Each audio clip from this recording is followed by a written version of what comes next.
Welcome back to the Hitting the Bars podcast. Ayo, we have missed you. We've taken some time off, but we are here and we're coming back swinging. But to you guys, we didn't take time off. It's just more in our world. We batch recorded the beginning ones, and now we're recording every week. So yes, we missed exactly. you. We had to prep. Yes, had to see we could do it. Prove to ourselves because are we functional enough adults to run a podcast? It seems so professional. Like YouTube and Instagram's kind of like a 13-year-old can figure out. A podcast, I'm like, we're amongst the 40-year-olds ex TV show hosts. Oh wow, that is true. That's kind of sad, but yeah. I like it. But we pulled it off.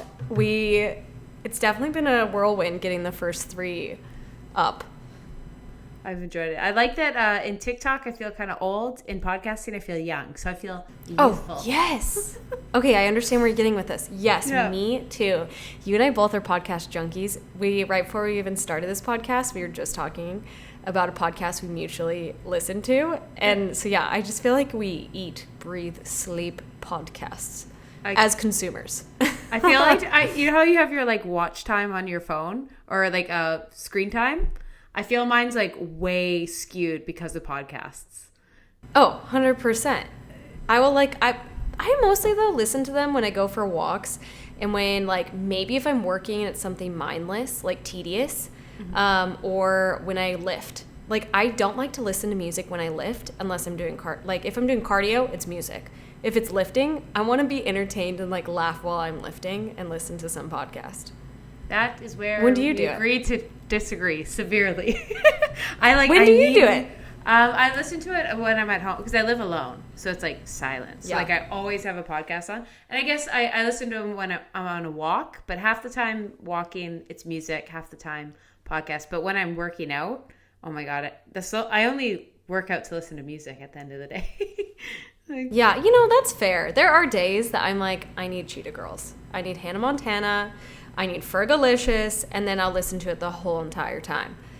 But there's just a lot of those days that I'm I want to hear something funny or I don't even know. I feel I'm very selective with my podcasts, and so I have my favorites, and then I have the ones I don't really like Sitting with Cobwebs. And I haven't checked them out, but I don't unsubscribe because that's mean. I'm just you just wait. You're they could drop something at once. I'm just waiting for it. But we hope, if you're listening to this lifting, I hope you're having a good weightlifting session. We're here to make you laugh so hard you drop your weight. Or if you're doing a hot girl walk by yourself or you're at work. Oh my gosh, when I worked this one job, I would listen to podcasts all day long. So, yeah, I feel them. They're acceptable at any time, any moment. And it's sleeping. Just put us on loop. While you're asleep, just put us on loop.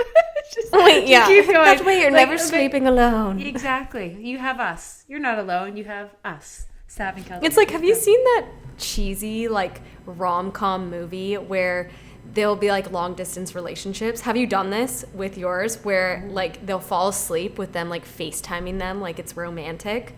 That makes me want to vomit. That sounds okay, hell on earth. No, there's so many. I'm so sick of all the bullshit long distance advice that people give because so much of it. I remember in COVID especially, everyone was oh, long distance, and I'd hear these couples, and no offense if this is you, but good for you. They'd be yeah, no, we just made sure to have our FaceTime on all the time. We'd fall asleep next to each other, and so I'm no. No, I will grow to hate my boyfriend. I was you have to make time for it, of course. But the thought that someone is in essence spying on you every moment of your day, and I don't know, that just totally. Gives me the it's a little yeah, I could see that where it's a little controlling or creepy or But then again, I guess there are some people that that is their love language is true. So I get that at the same time. Yeah, I don't know. Because this is why I'm thinking this, is because an episode in The Office, per usual, Pam Beasley and Jim. So Pam goes to New York for her art class or college. And she gets the world's tiniest Bluetooth headset, and they talk all day long, and their skits are so funny. But they just they work together all the time, so like they missed that. So I could see that. That's endearing, but that's also TV shows. So maybe they spun it for us to believe this. Because in my rationale, I was like, oh, that seems nice, but that's because they're just cropping the 5-minute funny part. The other 8 hours of just all it'd be is like just hearing them typing. It'd just be ASMR. like, I know it. So I guess it all depends. Like, what if you need to go to the bathroom? Huh? Exactly. Actually, I'm an open book. That open. Okay. No, I if I have to go to the bathroom on FaceTime, I'll just leave it in the other room. I'm not that crazy. That's respectable. Mute him at least. I know. Yeah. Okay. We are getting so off topic though. So off topic. We apologize. We need to jump into this. Otherwise, it's going to be a 2-hour listen for them. Mm-hmm. So do you want to reveal it? So today we are discussing, do you even fitness if you drink? The taboo that is the fitness world. That the irony is a lot of people online, social media fitness, are in their late teens, 20s, early 30s, prime drinking age. And yet no one's drinking except us. And so we're going to talk about it. We're going to talk about balance in it, our thoughts. We're going to break some stigmas and give you some tips, hacks, and funny stories along the way. Yes. I think it was important for us to clearly hitting the bars is also about us having a fun time, living a balanced life, and lifting weights, etc.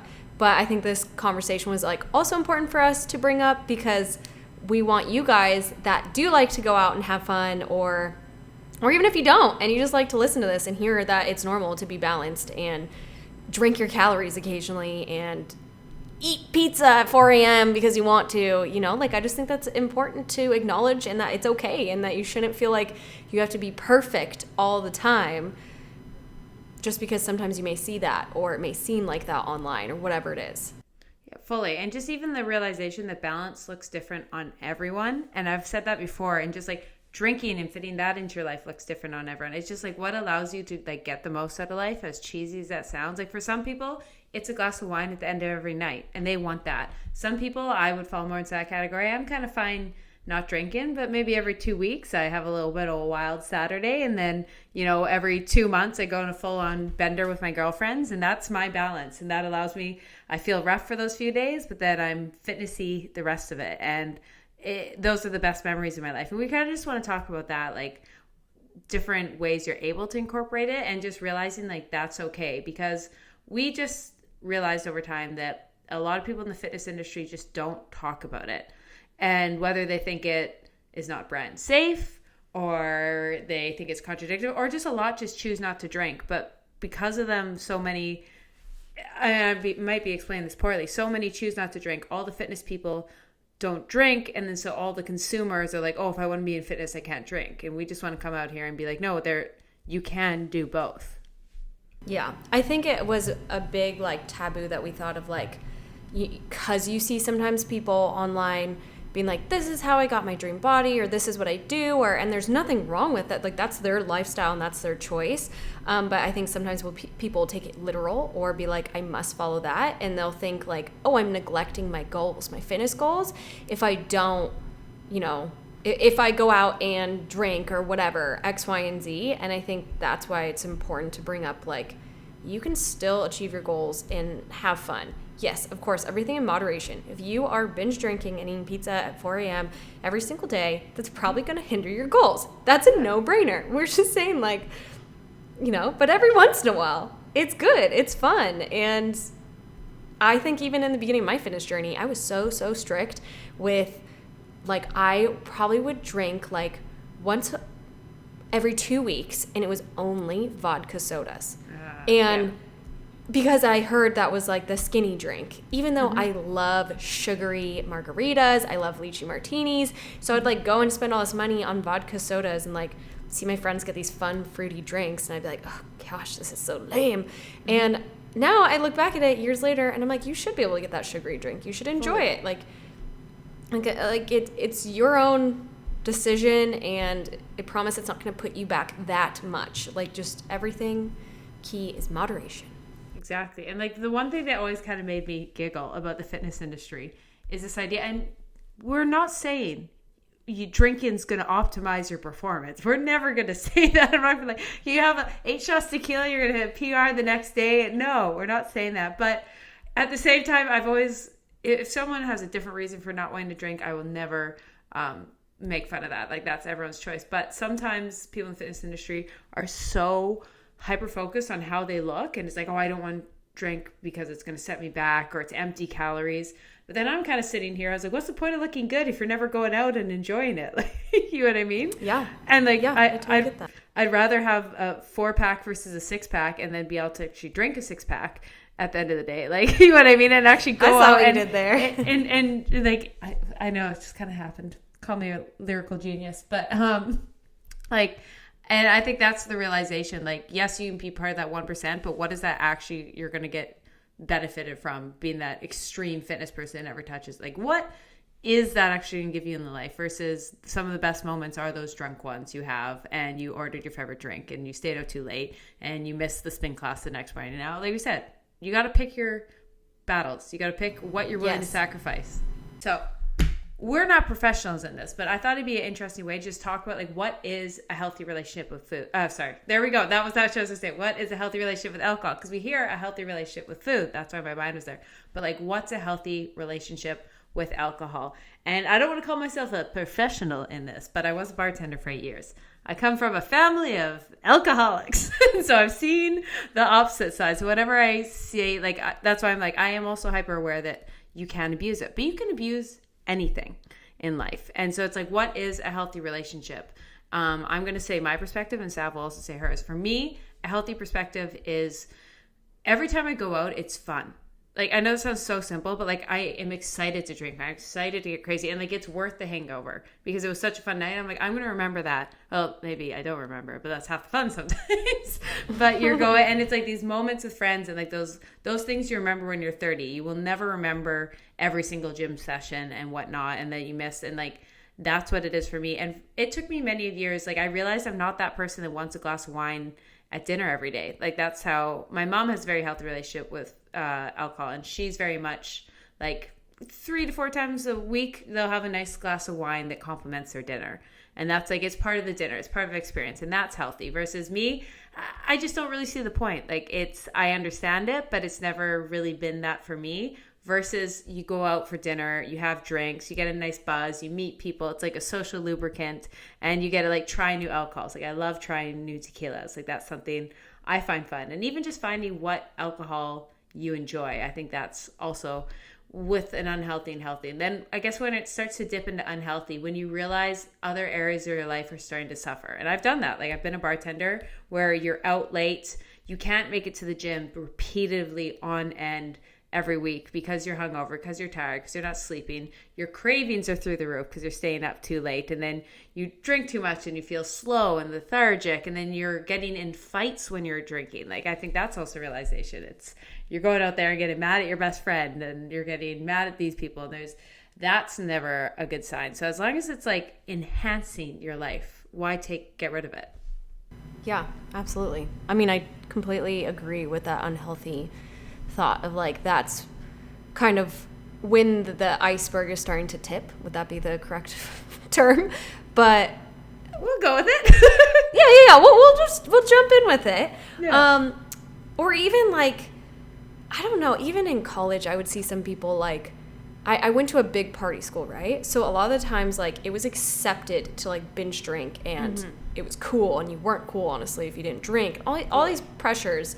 And I had a friend that like literally flunked out of school because she was drinking too much and missing class, wasn't studying, and she hid it for like 2 years. Like, none of us knew she even like quit school. She was like still going to school, like still living in the apartments. And like, that's where I think if it's consuming your life, like, and affecting other aspects, like you said, that is when it's detrimental. Or even like, if it doesn't make you feel good, because sometimes like it is a depressant, like it you know, like, it may not make you feel the best. Or like, I know back in, say, college, when you had a breakup, you know how some people are like, I don't know if you're like this, if you're like, I want to rage my face off, I'm upset, I broke up. I'm like opposite. Like, I want to cry, eat chocolate, and watch Cinderella Story 5 times. I am basically Jess from New Girl, but not Dirty Dancing. Yeah. And so I didn't like to drink if I had a breakup, or even if I was in an argument, whatever it was, because it gave me anxiety and I was really sad at the end of the day, following into the next day. So that to me was unhealthy, was when it was affecting my mood. And so I really learned quickly, it just wasn't worth it for me if I was having a bad day. That's the furthest thing that I wanted to do. I wanted to help myself, self-care. That was my main thing. But I even say, I answer these kind of backwards, but my healthy relationship with alcohol now is I did the college binge drinking. Of course, I love a fun night. My bachelorette party is gonna come up, and of course, it's gonna be epic, legendary. And so I'm really excited, but that's really rare for me now. I'm more I think I drink the most when I'm with my parents, honestly, when we have a wine night. And love that. Michael and I, we really we found we're most productive if we don't drink during the weekdays. So like you said, I don't like a single glass of red wine or whatever. I'd rather have a whole night of being okay, let's split a bottle of wine, or let's have a couple glasses at dinner, whatever it is, an occasion socially. So yeah, for me, I just don't really care to drink alone, because I do it to be spend time with someone, do it socially, bond, whatever it may be, wine nights. That's my groove now. Maybe a couple martinis and go home and watch Netflix. So totally. I love that. Totally. And even where my mind goes, go on. Oh, I was just gonna say, I feel everyone that does dabble with this, especially college and we're mid-20s, so it's I feel you learn this. I look back at some things that I did and I was unhinged. That was wow, I was a psychotic human. Yeah. And you just learn along the way. There's no book, there's no one's telling you what you should or shouldn't do. It's truly you, in the end of the day, learn what you do like and what you don't like. Fully. And that's why college is really just a massive experiment. And that's why you kind of just got to go try and just realize there's when you're 18, you can drink anything and you're fine. You're not hungover. But then slowly, by the time you hit 20, you're ooh, me and Jaeger, not a good time. Me and Jaeger, if you see me drinking Jaeger, just be Keltie hates herself right now. Just she's self-sabotaging. Or it's it's one of those, I've accepted defeat. I'm tomorrow you're going to be dragging me into the pool. I'm just going to be comatose, done. And that's just a realization. And that's half it. But it's all through experimenting. And once it finds what works for you, just stick with it, whatever that is, and it's going to be different. Yeah. And actually something I think we should touch base on that you mentioned a little bit is how alcohol is a depressant. And I think that's one thing people don't talk about enough is the mood, how it can change you, and that's how it can get in the way of fitness. I think a lot of the ways is you go out drinking, the next day you wake up, anxiety is such a thing. And then suddenly you're oh, I'm supposed to be getting to the gym, but I'm sad and I'm anxious. My friends hate me. And I think I broke up with my boyfriend. And did I do something stupid? And then your mental health is through the roof. And I guess I'm going to give just a few tips off the bat, because I feel I've witnessed this a lot. First of all, don't plan a workout the day after you drink. Rule number 1, just simple. It's a rest day the day after you're drinking. Well, I don't know. I would disagree, because I love to sweat further into that day, an evening run, or even just going and doing Stairmaster. I don't know, I love sweating if I'm hungover, and that could just be a personal thing, but I like to work out the next day, unless I'm violently hungover. Then heck no, I'm not moving my bed. But yeah, okay, I should rephrase that. When I say workout, I mean a specific split in your program. You're hitting a PR. But I think what I was going to get into, actually one of my cures for anxiety is, but you have to move the next day. You need endorphins. And I know you're don't say workout, but I'm saying you're not going to go deadlift. You're not going to do barbell. You're not just saying crazy high intensity. What you're going to do, go for a jog, go for a run. The best hangover cure in the world, go swim some laps. You're going to get endorphins. It's going to cool you off. It is the most refreshing feeling. If there's one thing that can instantly cure your hangover, jump in a cold pool and do some laps. And that is the best cure for anxiety, because you just need to think of your dopamine and serotonin is just depleted. What can help that? Endorphins. So there's your anxiety tip number 1. Bonus, sunlight. You're depleted. You need that sunlight. So if you can go do movement outside, It's cheesy, but oh my God, it works wonders. If you just go out for a walk, especially if you can be with people and get out of your own head, like go on a walk with your friends, get some sunshine, get some water, get your electrolytes back in, get moving, listen to happy music. I know me, I have a Sunday Scaries playlist because I'm really guilty of like when you have anxiety or that, like listening to sad music, and it just gets you into further and further funk.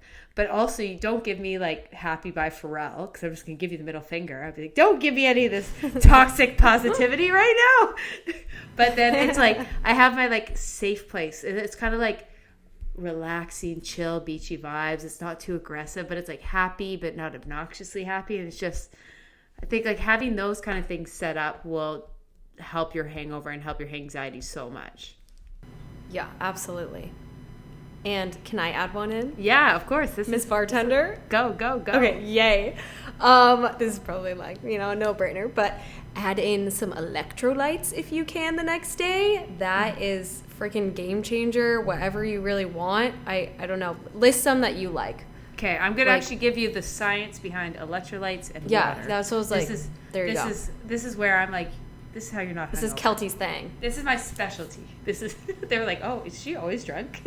Now they're going to take it because I know. But here's what you do. Your normal amount of water, you got to drink it before you start drinking. So say you're one of those people who drinks 2 liters of water a day. You drink your 3 liters of water, whatever. You're drinking that before you start drinking the night. So then from then on, it's people have heard it. It's not a perfect science, but pretty much for every like drink you have, try and add a little bit of water. It doesn't have to be exactly you drink a beer, you have a glass of water, but just try to kind of balance it out a little bit in that sense. And bonus, salt your food. Salt your food. That's electrolytes. Get some potassium. Have banana. Eat that at your meals. Do not drink on an empty stomach, because that's going to throw off your electrolyte balance as well. So start drinking your water. And then the trick is, before you go to bed, there's a few ways you can go about it. First, you have to chug a ton of water. Chug a ton of water. You'll thank yourself. Grab another glass of water. Put it right beside your bed. You're going to wake up dry mouth at 3 a.m., you chug that water. You're going to thank me later. And then what ideally you do before you go to bed, also take electrolytes. Not just right when you wake up. Have it like, there's nothing better than when sober Keltie looks after drunk Keltie. She rolls up after 3 a.m. and there's a Gatorade sitting in the fridge.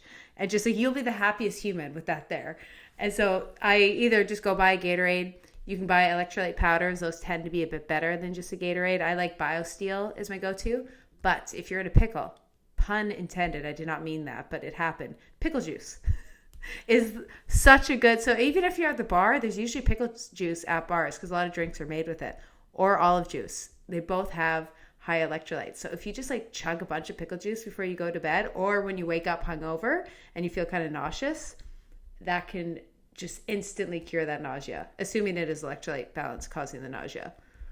Yeah, there you go. You know, one of my like cures or preventative measures that drunk me will take is the minute I get home, I down so much water. And then I also fill my water and more to the brim because, yeah, you wake up so aggressively thirsty. And there's nothing worse than like stumbling around trying to find water. But I keep Pedialyte. Oh, smart. And I will take Pedialyte. And I will have all my friends take it. I've had our parents take it after drinking. I'm like, I swear, just have, like, you don't even need that much of Pedialyte. No. Just have a little swig, whatever it may be. Like, Michael's sister had a bachelorette party, and we had gone to this, like, fun club for the night. We come home at, like, 3 a.m., and me and this one girl make everybody food. It's, like, weird eggs. But we tried. We made them food. We're feeding them, and we're all, like, passing around, like, 4 different flavors of Pedialyte. And we're like, just chug it. And then in the morning, chug a little bit more. And oh my gosh, that one, I don't know. Pedialyte, it does it for me. That's like... It's not what just babies drink. That is like the ultimate drinking college hack. Pedialyte, like if you know, you know. That is such a good one. No one taught me that in college. I was like, who? Literally, I had no remedies in college. I was just a crazy human running rampant, I guess. Because, yeah, I didn't know about Pedialyte truly until like 2 years ago. I can't remember when I learned about it. Somewhere amongst college, one senior once was drinking, and you're like, why are you drinking that? And then they tell you, and you're like, my life has changed. I think it was, I think I actually found out when I had like a flu or something like that. And then someone's like, yeah, it also helps like replenish you after a hangover. And I was like, what? So, yeah. Are you kidding me? It's not just Gatorade. So when in doubt. Seek it. No. Well, it's hard because Gatorade, I just stuttered so much. Gatorade has so much sugar in it. I'm sure I don't actually know how much Pedialyte. I'm sure they equally have a ton of sugar. But that's the one thing I don't like is like I can't stand how sugary it tastes. Yeah. You know, when you're like trying to go to bed, you're like, oh, gosh. Pickle juice. That's why I was like, if you have them both and you're like sweet or salty and whatever you can get down, there you go. Get either of those. Also, so we all go into that. How do you prevent the hangover? So you got to think of a few things. What is a hangover? The headache is dehydration. So you got to stay hydrated. That includes your electrolytes. The nausea is usually your stomach lining and like all that. So that's why you can't drink on an empty stomach. Now, a lot of people in the fitness world talk about the empty calories. That is calories. That is alcohol. It's true. It is empty calories, but it's fun calories. So we're not criminalizing it. But with that, a lot of people will try and be like, hey, I'm going to eat a really low calorie dinner, or I'm going to save all my calories for the day to do that. Now, I'm not going to judge anyone's choice on counting calories or if they're in weight loss or weight gain. That's not what this conversation is about. But you need to have something in your stomach, ideally fat and carbs, when you start drinking. Because you know what's going to happen. Say you decide you're like, I'm going to be a weight loss hero and I'm going to just drink my dinner. Now, it's not too bad. You can sometimes get away with that if that's beer. You shouldn't, but I'm just saying it's not. But if you're drinking like hard alcohols, which typically a vodka soda people are doing, in 3 hours, you're going to be the most ravenous hungry. Because you're, first of all, just naturally would have been hungry because you didn't eat. Then your ambitions are gone. So you know what? Suddenly, you would have just had a couple 100-calorie dinner, your normal one. But you drank on an empty stomach. You know who could do a 10,000-calorie challenge? A drunk person that's hungry. Easy. Watch them. I've seen people down like 3 Big Macs, and then that's when it starts to ripple, and you're drunk and you don't even realize it. So that's why you always have to have something in your stomach when you start drinking. And if fitness is your goal, is if you don't want to be hungover, and it's going to save you because then suddenly you're not that ravenous pit hungry right before bed. And also the same kind of goes if you're about to go to sleep and you're nauseous and you're feeling sick and like you didn't eat a little bit before you go to bed so you don't wake up that brutal. And then let's just say though, you just were like, Keltie, I don't care. There's no food. I just drank.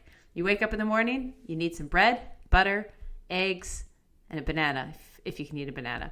And that is the combo. Bread, like simple salt, the fat from the yolk, the bread will soak it up. So breakfast sandwich, anything like that. And that can help cure that like nauseous, empty, awful feeling you have from the hangover in the morning. Do you have a go-to like hangover cure food?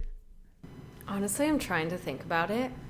I'm a big pancake girl. You love a pancake? I'm more like you're describing, like it's making me laugh because you're like, you know, if you go out on an empty stomach, you're going to be ravenous. I am like ravenous no matter what I eat before I go out. I love it. I love it. Always hungry when I drink. It's like something I know about myself. I love that. And I'm always that friend that would be like, food. Like in college, I was notorious for being like, can we leave this party and go get Domino's? Like I don't know what it is. So that's why I always have to be careful sometimes when I drink because I will literally eat the entire fridge. I will just like, I don't even care what it is. I'm like mixing concoctions that don't make sense.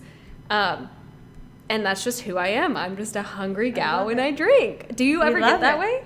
Oh, I'm just a constant eater. I'm not a skinny legend. Like, but you know, people who just, I go and I was like, I don't know about you, but I'm not that gal. Like, same. Like, I'm going to like, the best is, like, bringing food to a party.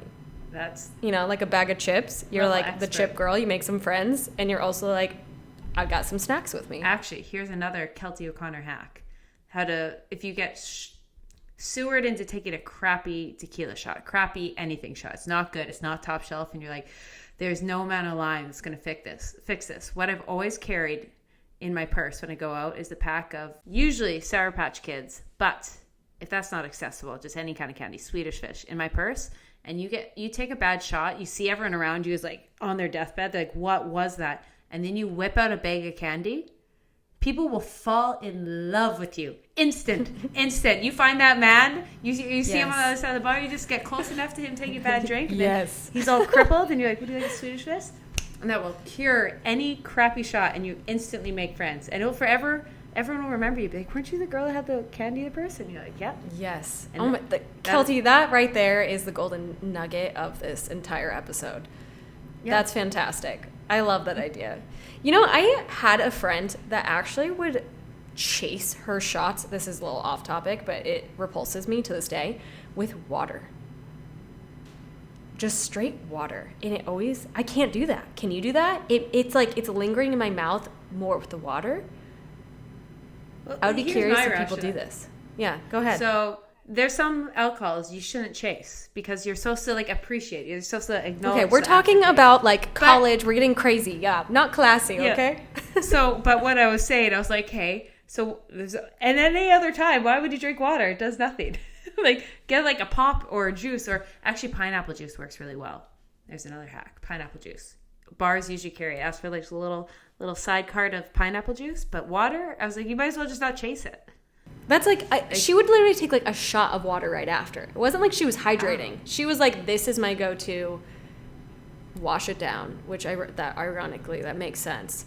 But I had just never met anybody until I met her that because everyone had like cranberry juice, orange juice, apple juice, like literally name whatever, Sprite, whatever you wanted. And this girl just straight up took some water, and we were like, props. Honestly, that girl says hard. In a good way. I was like, she can rally. Built different. Built different. I'm over here like, a shot of tequila? Yes, I'm going to need this doused with lime juice. Thank you.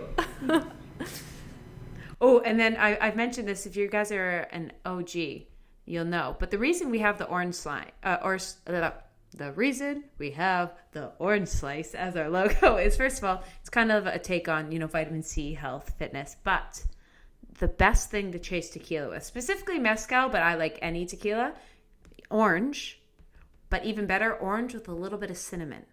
If you want someone to love tequila, like get them a half decent tequila and then have them chase it with orange and a bit of cinnamon, and that flavor after, you'll want it to linger on your mouth. It is so nice. My taste buds are like watering. That sounds bomb. I want cinnamon with oranges now. What the heck? Mm-hmm. So like normalize it, and like if you ask your bartender and they know anything about tequila and you ask that, they're going to be like, this girl knows what's up. She knows. Okay, like, good. Yeah. Especially, it's like technically supposed to be with mezcal, which is like a smoky. It's not technically tequila, but it's in that kind of family. Mm-hmm. It's like smoky, but we do it with. That was like what introduced me into like good tequila. Someone once showed me like a añejo with that, and I was like, oh my God, what is this masterpiece? Why was I drinking vodka like a basic peasant? Just kidding. How dare I? No offense to my vodka drinkers, but yeah, I'm a vodka drinker. What the heck? I know. I'm just out here trying to get everyone tequila drinkers. Yeah, you would get along so well with my father. He lives in Arizona, and like they have just a bunch of, I don't know, tequila shops. I have no idea, but like the minute he moved to Arizona, he became this like tequila drinker, and that's all he ever drinks. He has shirts that joke about tequila. It is comical. So one day we will all have a shot of tequila. It'll be a fun time. At your wedding, I cannot wait. Yes, there we go. It'll be amazing. Yes. Oh my God, I'm so excited. He'll be like, I found a tequila drinker with me. Because he always does Sprite and tequila. And we are always like, no, Dad, like, get your own. Like, I'm going to do something else. I'm like, yeah, that's just intense right now. Yeah, you're like, so it's a little above my pay grade, but just kidding. Yeah, seriously. Oh, that made me think, though, about tequila. Because a lot of you are sitting here and been like, ew, gross, tequila. I get it. Because you've never had good tequila. Now, if there's anything... Also, a lot of you are college students, so this is not going to be as applicable, but you have youth on your side, so you don't really have to care about the quality of your alcohol because you're just under the age of 21. Or actually, sorry, you can drink 18 to 21 in Canada. I forget that. Mm-hmm. But different. But usually, the more you spend on alcohol, or not really the more you spend, but the higher quality the alcohol is, the more pure, the less the hangover. Because a lot of times the impurities in the alcohol is what can help lead to the hangover. So for example, a bottle of like bottom of the shelf Jose Cuervo tequila versus a nice Añejo, Clase Azul, Don Julio, like that, like just shot for shot, you're going to wake up a totally different person. So in my rationale, I'd rather have like 3 shots of good tequila versus 6 shots of crappy tequila. Ends up being the same, but that's your decision. But it is a trick, especially it works with vodka, gin, and then also typically the clearer the alcohol, the less of the hangover. That's another little simple hack. So gin and rum and vodka tequila versus like a liqueur of sorts. Yeah, totally. See, I'm more of like a vodka shot girl, but I'll do Tito's. I feel like everyone loves Tito's. I don't know where they came swinging. I feel like they came out like 5 years ago or something. But honestly, what was the history behind Tito's? I really have no idea. But I think the reason why I like vodka shots more than tequila is because it doesn't like linger on my tongue as much, and there's not as much flavor. Vodka, to be 100% honest, kind of tastes like nail polish remover. But it's like 100%. Very just like, you get it done if you're doing the shot and that's what you wanted, and you can chase it with some cranberry juice or a lime. But like, I don't know, tequila, like there's something in me that it just like, it does not agree with when I try to shoot it down. I can do it. Like I'm not going to be a weenie at Weenie Hut Juniors, but I just don't love it. There we go. That's where we're the same but different. Like same but different. Yes. I'll drink a shot of vodka, but at no point am I like, ooh, this tastes like da-da-da. I'm just like, oh, it's this one burnt less than the other, and this one tastes a bit like cherry. Like, that's all vodka is to me. Versus, like, tequila is the only thing I'm slightly a snob at, because I'll take it and, like, yeah, it might burn or not, but I'm like, ooh, this one's oaky and smoky, and this one's sweet and caramel, and this has orange essence and all that. So I was like, tequila is, like, fun. Like, it's kind of like wine tasting, the same equivalent. I'm just not a big wine drinker, because wine and me, I love it. Does it make you crazy? It hates me. Like, I'm just, like, crippled the next day. Usually, it all depends. Like, usually that's tequila for people, so that's funny. I know. No, me and tequila are just too good of friends. I don't know. You know, like, my first memory of drinking alcohol was vodka in, like, I don't remember what they, like, probably Sprite, whatever. Oh, yeah. And we had taken a shot. I had never even really smelled alcohol. Like, and I was going into college, and I was like, I need to see what this is about. You know, this is going to be my life. And I remember so vividly that I tried it, and I was like, why does this taste like nail polish remover? And I was so confused why people liked alcohol. I did not understand that alcohol did not taste good, and that people drank it mostly for the effects. I was, like, so clueless when I was growing up, and I thought it was so funny. Yeah, like, it blew me away. So I thought that was a funny story, because maybe someone can relate that I was just utterly confused when it tasted horrible. Was that what? Do you remember, like, the first alcohol you ever had, or the first, like, party? Do you remember what it was? Oh, yeah. It was like, I think, like, Skull vodka, or I don't know. It was in, like, a blue, maybe not Skull. It was in this blue, like, cheap container. And Absolute? Maybe it was Absolute. I don't know. This is like I was going into college. My best friend and I wanted to see a college party before we were going, and her sister was like, I'll take you under my wing.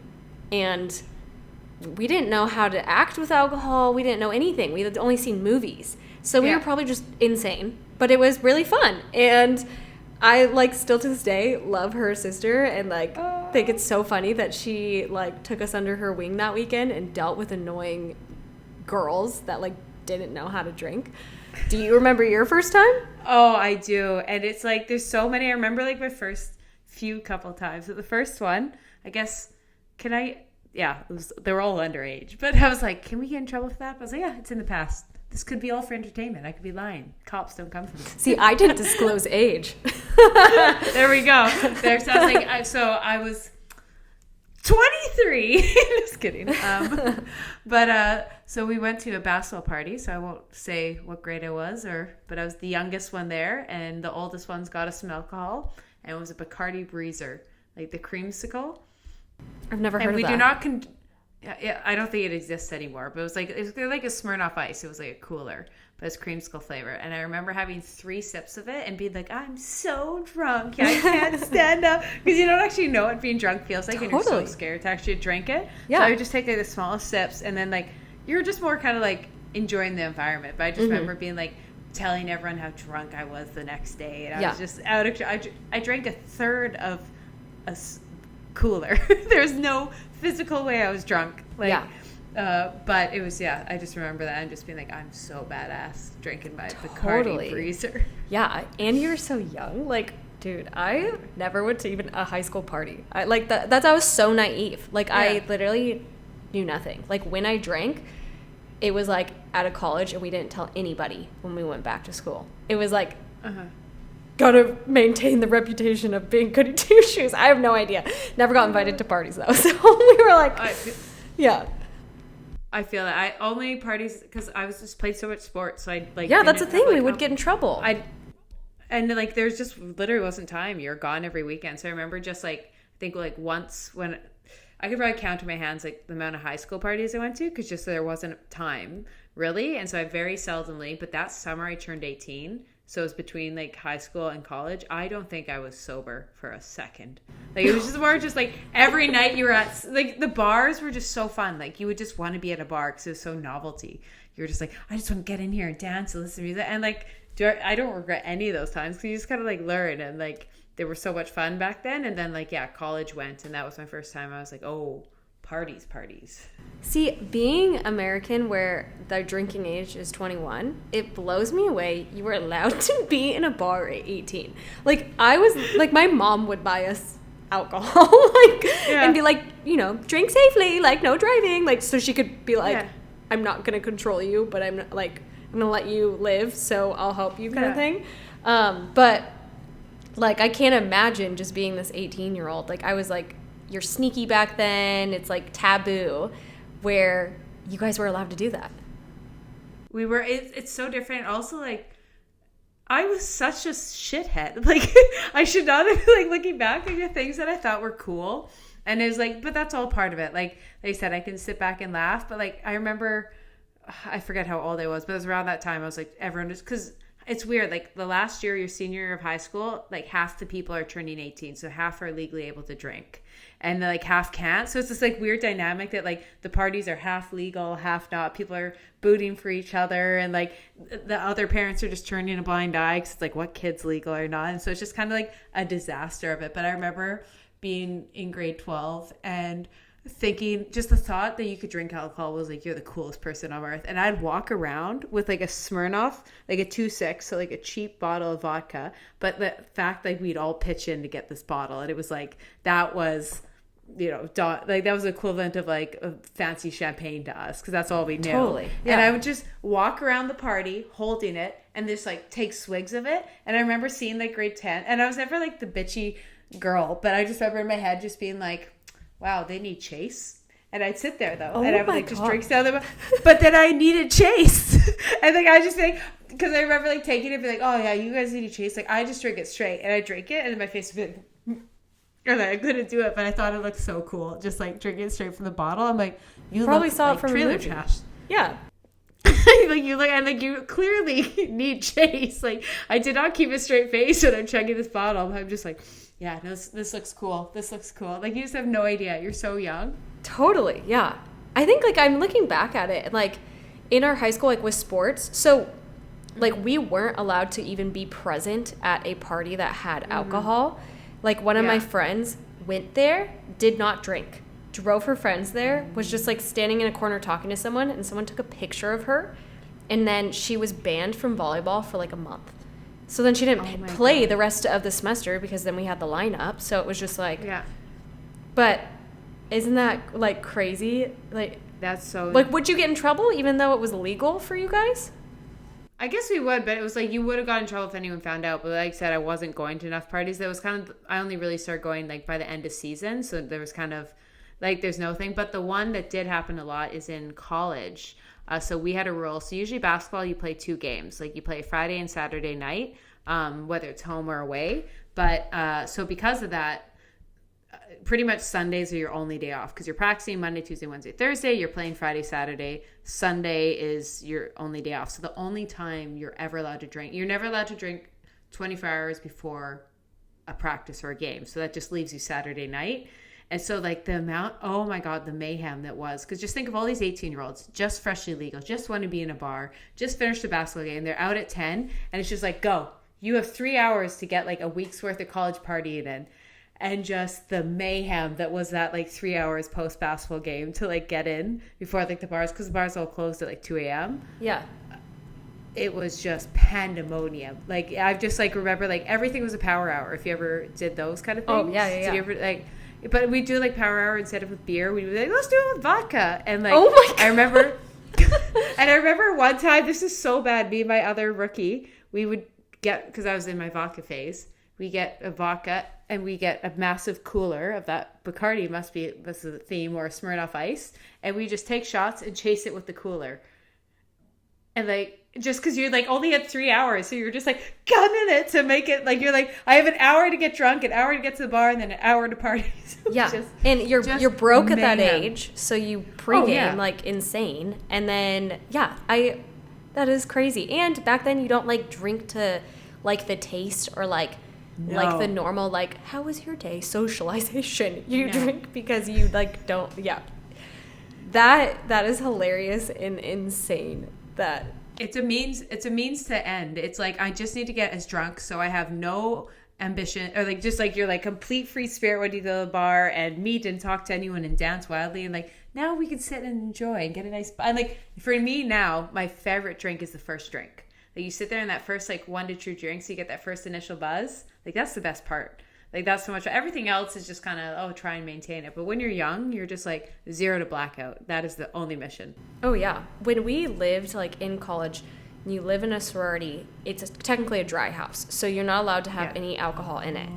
And so you would do something called like car barring. So you would go to your car, and you just have all these girls sit in the car. And just like pass a half G, and it's so gross, so unsanitary, and you're just like wobbling when you get out, but like then you go to the party, whatever it is, whatever themed party it is. But yeah, I remember even that, like if you were to even get caught in the house like with it, just walking to like your house mom to give her something, you would get in so much trouble. Like it was a blessing though in disguise, because you don't want to live in like a house that they have parties. Like that's gross. I lived in a live out like my junior year, where it was my sorority, and live out means a house that like all the girls in the same sorority live in, so they like throw the events there so they can drink, and it was horrendous. It was disgusting. And like it was junior year, I was kind of over drinking, so I would like go hang out with my friends, and I'd come home and my house would just be like trashed, and it was horrid. Yeah, so got out of that real quick. But I feel like we're getting sidetracked. I do. One thing I have to say, though, that will be really interesting, because I said something, and then you said something, and I was like, someone is really confused listening. We call alcohols different things in Canada and U.S. So I think, did you say like a 1 gallon or half gallon? What did you call half G, half gallon. So how many gallons is a half? How many ounces is that? I don't even know. Let me see. Half gallon to ounces. Is it 26? 76? Okay, because like it's so interesting here. Like we have like different names. So we call him a Mickey. So like the little guy you get, the kind of is the shape of a flask, that's a Mickey. And then like the next bottle, like the classic size of any vodka, that's called a 2.6. That's a fifth in our conversation. So when I said 2.6 to all my Americans, you're like, what the hell? That's why we have a little bit. We call it a Mickey, a 2.6, and then no one really gets like, I think we call it a gallon or a liter or something, but we don't really have those up here. No, apparently my college was just insane. But I mean, there's like, we call it a handle. Oh, a handle. Yes, I think people also call it that too. Yeah. You're right. You're totally right. That's funny. So the vocab right there. I think this would be the perfect time to come in. We asked you guys to submit some stories. So we've talked enough about us. It's time to acknowledge you guys, our beautiful listeners. We love you. So it's time you let loose and have a story you've been meaning to tell. So now here's our segment, Hitting the Bars. We're going to tell you our drunk story. Sav, do you want to go first? Yes. Well, we mixed it with drunk stories and funny gym stories, because remember, balance. I mean, this episode was very like, us just like shooting the crap of drinking and things like that. But as we get into the podcast, there will be more balanced conversations in the gym as well. But, I will have to say, I posted on our story, both Keltie and I were like, will people want to submit? Will they want to participate? And I am so proud and excited from our audience of how much they were game to tell us their hilarious stories, their embarrassing stories. And I just want to let you know, I appreciate it so much. And I wish we could get to all of them. There were so many that we didn't know how much to pick. So if we did not pick yours, there's more chances that we will read them. Exactly. We still have them. We haven't even like tapped into all of them. So if you got another one, submit it. But yours also has a chance of still being read if you submitted it. Yeah. You're not safe is what we're saying. So exposed. Yes. But so one of my favorites. All right, let me read it. I won't disclose her name. One time in high school, I got super drunk and my friends put me to sleep in a room I'm not used to sleeping in. The normal room has a bathroom on the right. So in the room I was in, ... I got up in my sleep, walked in the room to the right, sat on the toilet and peed. Except the toilet wasn't a toilet. It was my friend's laundry basket. And wait for it, I ruined all of her school uniforms. No! It was the school uniform for me. Oh, wait, it would have sucked if it was just regular clothes. But like, you only have one school uniform. The uniforms. No. Like, no. What's that yellow stain? Is that not hilarious? I hope she has a cat that she can blame that on or something. Right? Oh, true. Oh, there you go. When in doubt, blame the cat, blame the dog. Just like the Amber Heard thing. Is that she's blaming the crap on the dog? Oh my gosh. That is such a funny trial to watch, like, on TikTok. It's mayhem. The like faces they make towards Johnny Depp is just, and like the stories they say and the things they say to each other blow me away. And it's just like, how is this real? How is this not a TV show? Is this fake? Like, this is insane to me. Reality television has just been elevated. Now it's just like, oh, we're gonna pretend it's real, and then it's a trial. Absolutely. Yeah. Oh my god. So mayhem. On that, but my next one was a funny gym story I loved. So someone said, I'm a new mom, was getting back to the gym and was jump roping when I noticed I was peeing every time I jumped. I didn't show back up for a while, but I'm just like imagining this poor woman jumping and you just see, like, I don't know, girl, were you wearing leggings? Yeah. Because then, you know, it soaks it up. But if you're wearing like baggy shorts and you look down, the pee is on the ground. I have so many questions. I was just like, was there people watching? Was it a massive huddle? Was it a drizzle? Did you go full on? I was like, there's levels to this embarrassment. If she's listening, please DM us again. We're curious. Yes, we love to know. We feel for you, but we want to know details. Totally. Yeah. I was like, oh my gosh, that, and like you're a new mom, you're probably getting back into the gym, like good for you, and you're peeing. Oh, girlfriend. I love. Okay. I've got one. Your turn. Okay. And this one, it resonated because I have a very, very similar experience. Okay. But here we go. When I played volleyball take two.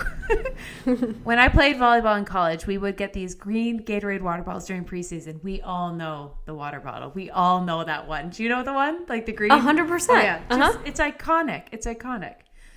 During my sophomore year, I used one for practice and one for parties. One day we had a 7 a.m. lift after a party, and I brought the wrong water bottle and basically took a shot of vodka during the team workout. Oh my gosh! I can imagine that you go and you just like whiff those things. So it's not like you can just like spit totally. It out. So and you squeeze it. Oh my gosh! She could have easily got like a 3 ounce in there and just been liquored the rest of practice. Especially because she drank the night before. She already has a slight buzz. Totally. I'm like, what? And she probably. Yeah, but she probably also wasn't supposed to be drinking. She was on this team or like for this. So you imagine her like reacting and being like, bleh, and then the coach is like, what? And she's like, oh my God, I cannot tell you. I hope you don't smell the alcohol. Yeah. Like, just like mortifying. You just like inhale the scent of it. Like, yeah. Well, so you did that? Well, similar, but not with basketball or volleyball or sports. But we had this thing called Safe Grad. So end of grad, the rationale behind it was, like you said, 18, your graduation from high school, everyone's going to go drink. The high schools would put you all in a random field, parents supervise, and watch you. Because it was kind of like, we know you're going to drink, at least you're going to be supervised. And so it's kind of just this wild night. And we went there, and I knew nothing about drinking. And we would mix vodka and Fresca. But you'd have to like pre-make, because you couldn't bring like glass bottles, so you'd have to like make it in like a 2-liter and bring your it was really weird. But anyways, you would come with your like 2-liter of pre-mixed drink, and that's what you got to drink for the thing.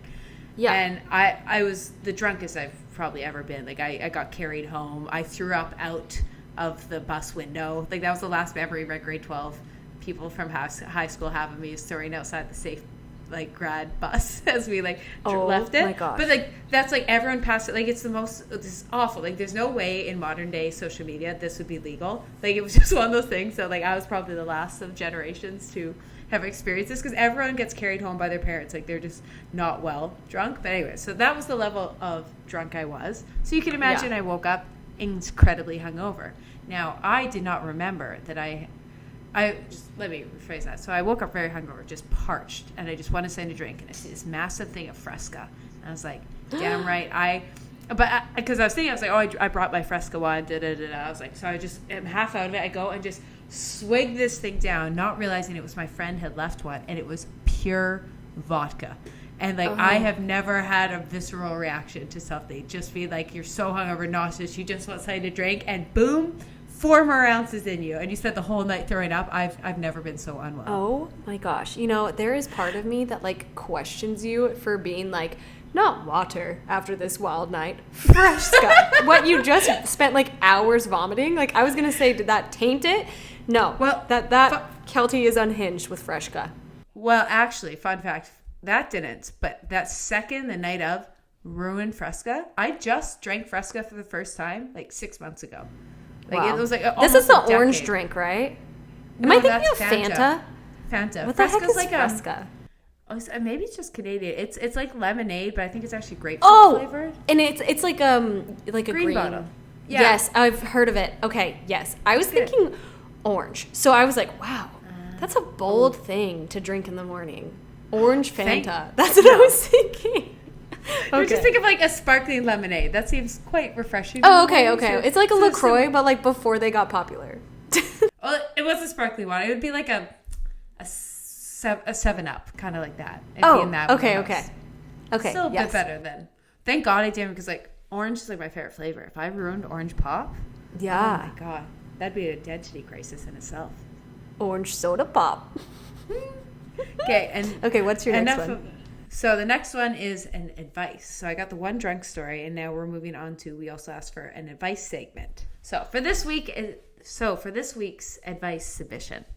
Hi, I'm from Italy and I study at university. I love going out with my friends and my boyfriend. I also am a scout leader, so I have literally zero free time. I feel you, girl. I struggle with diet, gym, and friends. I always have to choose one because I don't have time to do them all. Do you have any advice? Do you have any that popped into your mind right away? Because I've got a couple. No, you go first. I'm thinking on this one. So my one, and this is like, you're going to be like, Keltie, this is not advice, vomit. But this is the first one. I'm like, kind of appreciate this time. That it's like the one few times in your life that you do get to do all these things. Like I think of before versus like when you have kids, it's everyone else's responsibility. You have to worry about like when you're at home and you're under 18, you always have to listen to your parents' rules. And yes, it's a lot, but it's all things you at the end of the day get to choose to do. Because you choose to be with your boyfriend, you choose to be to Italy, you choose to diet, you choose to do fitness. And that's, I can give a bit more concrete facts in a second, but I know I work on this every day. It's like the gratitude of being like, wow, I actually get to do all these things every day, instead of being like, oh my God, I got this and this and this. I'm like, I get to do this. And I know it's just a simple, if you just need something simple, and sometimes that mind shift can just help you. And then you don't feel like you're failing. Because I feel that's the biggest thing for me when I'm overwhelmed is it's like, as soon as you're doing one thing, you realize you're failing in another way. So you're like, oh, I'm with my boyfriend, we're at dinner, I'm failing at my diet, I'm focusing on my diet, I'm missing out being in Italy. If I'm out in Italy, I'm not in the gym, and like but I have work and I've got responsibilities, and instead of just being like grateful for everyone, and you don't have to do them perfect. Nobody's doing them perfect. I suddenly just started to realize in the last couple of months that like everyone's failing at everything. We nowadays have so much to balance, and it's just a reality. And don't put so much pressure. The fact that you're just even trying to do them all, it puts you miles ahead of everyone. So like give yourself a pat on the back. You're trying to balance like 6 things, and they're not meant to be perfect, but start small and focus on the littlest things you can succeed at in each of those categories daily. I think that was so well put. So insightful. I loved that. I was like, wow, you're motivating me right here. But you're totally right. I mean, yeah, I think mindset is the key to any of this. And even I guess my little like tidbit would be like, I know you're stressed out because you have so much going on. You don't know who to prioritize over who. You don't want to offend anybody. You don't want to fail in one aspect. I think it'd be really, really helpful for her possibly if you got up 10 minutes earlier, 15 minutes earlier, even 5 minutes earlier, sat down, wrote out, whether it's your planner, whatever it may be, but like take that time to focus on yourself and like what you really want. Because at the end of the day, sometimes like, are you just doing it to please others? Like I used to be such a people pleaser, so it would make my life so freaking busy because I could not say no. I still am like guilty of this. It's hard to break it, you know? But like I think it really centers me, like grounds me in what I want to do if I just take 10 minutes out of my day, especially in the morning. No one's probably bugging her yet. It's just herself, whether she wants to meditate, whether it's yoga, whether it's just like sitting there with a cup of coffee and being like, okay, how am I going to organize my day, or how am I going to keep these relationships? I think it'd just be really helpful for her because we can give her all the advice we need, but we don't know at the end of the day what she actually wants. So I think maybe she should just dive a little bit deeper and like take time to see like, hey, do I want to prioritize, I don't know, my friends on this day, and then another day I prioritize my boyfriend, or I make sure to go to that spin class instead of going out with my friends because I want to make sure I get my health in, whatever it may be.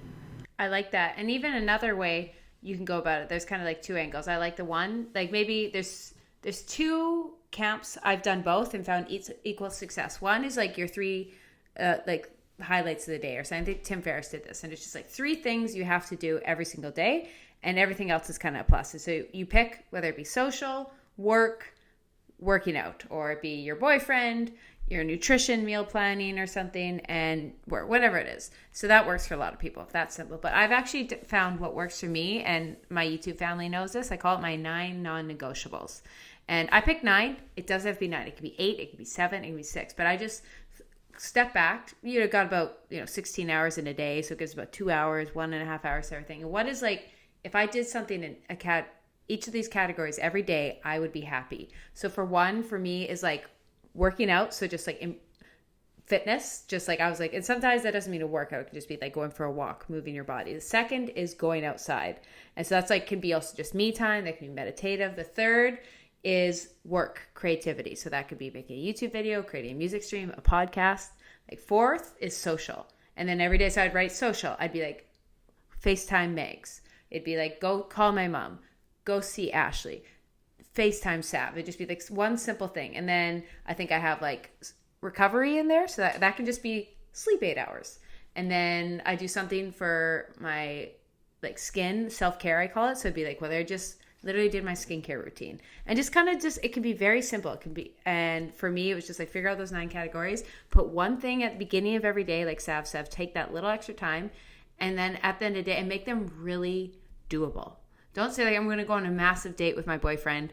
I'm going to, call 8 friends. It could just be like, I talked to somebody today, and just like keep it simple and just try and get as many of those as possible. And like you said, 9 might sound overwhelming, but I found for me doing less than 9 was cutting things out. Doing more than 9 was too much. So and just have those non-negotiables. And those are non-negotiables. If someone tries to get in the way, and that's where you have boundaries. I was like, you got to be a little flexible in life, but those are the boundaries you put up, and things that get in the way from those like foundationals, you just kind of have to be like, no, I'm doing too much.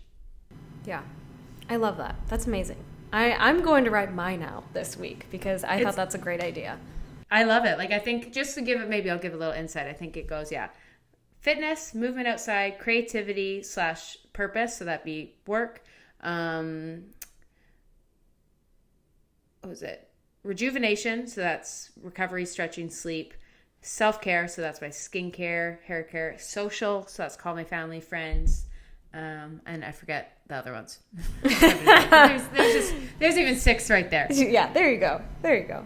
Well, cool. I hope that helps. If it did, please DM us and let us know so we know if we're giving good advice or not.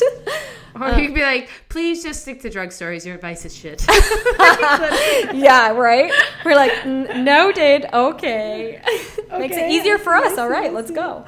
Okay, but done. Yeah. But all right, fam, I think we're going to wrap it up here. This has been a really fun episode. I like how we could kind of be like raw and honest and candid. And like, I know you are like very open with your YouTube channel and sharing a lot of things, but like I don't really chat that much about like my previous life, really drinking at all. So I think it's fun, and it feels like we're sitting in a room with like friends, not just us. So I love that about this podcast. That's what I love, and that's why I love the podcast format. Is I think YouTube and Instagram can kind of punish you for talking about things like this, just the algorithm and age sense, and like you said, and like I've never. Even when we first met, I was like, she drank? You know what I mean? Like, you just never even know. And, like, instantly when you invited me for a beer, I was like, damn right she does. And so it's just, this is what we wanted, because there's a lot of girls like us, and we're hoping our community, even our Instagram page, you could start to find like-minded people. Because you might be sitting here and be like, yeah, I love to go to spin class, but I want to go for tequila and drinks after. Yeah, and like, totally. But none of my friends want to do both. We're your friends. We're finding you this friend. This is what this community is, and we're all going to go have some wild times together. Yeah, absolutely. And we also have the friends that don't want to drink the tequila, but they'll have a mocktail. And I love those friends as well. We love a sober queen. We do. There is nothing wrong. If you're listening to this and you're like, don't be like, oh, I want to be friends. I was like, some of my funnest friends are sober. Oh, majority of my friends don't drink. Yeah. I love that. Yeah. It's more of the going out, just living life, being social. Absolutely. And you know what? Alcohol is a nice social lubricant if you need it. Totally. Yeah, if you're awkward like us, I guess. No, I'm kidding. I just need it personally, because otherwise I'm just horrible to be around. Stop. Oh my gosh. Well, I love you soberly, Keltie. Oh, thank you. I love you too. Sober and drunk. I'm like, I don't even think we've ever been love you. drunk together. I think just buzz. Yeah. You're never wasted. Yeah. Not crazy. There we go. All right. Well, any last words before we wrap up? Go drink some water. I'm worried that you're hydrated. Please. You're listening? You're listening right now? Yeah? See that water bottle you haven't touched? That hydro jug sitting to the right of you? Yeah, I see it. You haven't touched it. This whole class. Pick it up. Drink it. Yeah, and that is the end of our podcast. Thank you for tuning in. New episodes every Wednesday. Follow us on Instagram, Hidden the Bars Podcast, if you want to submit your advice, drunken stories, and you can be featured on next week's episode. Next week's, I was going to preview what it is, but I don't remember. So anyways, have a great day. Love you guys. Oh, wait. Also, leave us a review. I am loving reading the reviews. I haven't read them yet. We would love that. They're so fun. Oh my gosh. They are so much fun. I'm going to go do that right now. The girls are so sweet. I was like, wow. Oh wow. my God, I'm so excited. So happy. Thank you. Yeah. Okay. Peace. So hit us with a review too. Okay. Peace and blessings.